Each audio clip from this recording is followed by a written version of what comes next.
What's up, golfers? Back to talk about another swing characteristic for you today and relate the mechanics to mobility. Today we're going to talk about the overswing.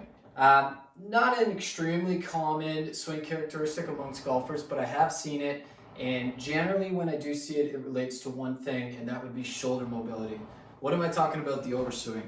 The old John Daly. It's a great way to look at it, okay? So we're in our backswing, right? We're here, maybe we feel a little bit blocked, okay? Sometimes we feel like it's in our hips or we feel like it's in our spine. For the most part, it's really the rotators of the shoulder, okay? When we're in our backswing here, like I said, we're feeling a little blocked. So in order to get that club around the body, a normal backswing would have us here with a nice straight lead arm. If we're blocked and we can't get there, the only way to get that club behind the back and around the body is to bend that lead arm. Right? Oftentimes what we see is then the club head drops into our peripheral. Again, going back to John Daly. He did this notoriously, but he found a way to make it work and hit the ball incredibly long. We're not all John Dalys, okay? So generally what we see happen is this will affect our swing path.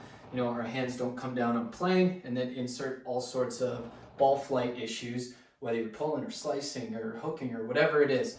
Oftentimes that stems from that overswing. So how do we fix the overswing? We need to test. And if we're not assessing, we're guessing at what our problem is. So in order to do that, we need to look at two things: internal rotation of our lead shoulder and external rotation of our trail shoulder. I'm a lefty, so for me, that internal rotation is on my right shoulder. So as I bring the club back, right, I'm rotating that arm internally and toward me. As I move my left arm, it's rotating externally and away from me. For you righties, it's the opposite, okay? A right-handed golfer, left arm rotates internally, right arm rotates externally. If we're tight in those rotator muscles of the shoulder, so the lateral shoulder, okay, of the lead side, and the medial or the internal shoulder of the trail side is what's preventing us, okay, from achieving optimal rotational mechanics in the swing. So like I said, we need to test and we need to assess ourselves. So how do we do this? Very, very simple. We're going to test the internal and external rotation of the shoulders. Like I said, you can do this right here, right now with me. If you are a right-handed golfer, okay, I'll do this for righties, most of you are right-handed. You want to take your left arm, bring it behind your back, okay? We're rotating internally with that left arm.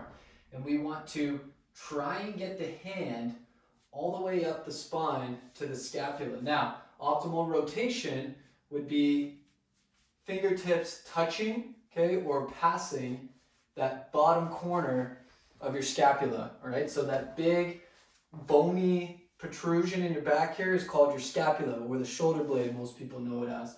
So we want to take the lead arm, so right-handed golfer, left-handed golfer would be your right arm, okay? Take that lead arm and we want to rotate internally and try and get the fingertips up to that bottom corner of the scapula. If you can't get there, that would mean that you're tight, okay? That internal rotation of your lead arm is restricted by the external rotator muscles of the shoulder, all right?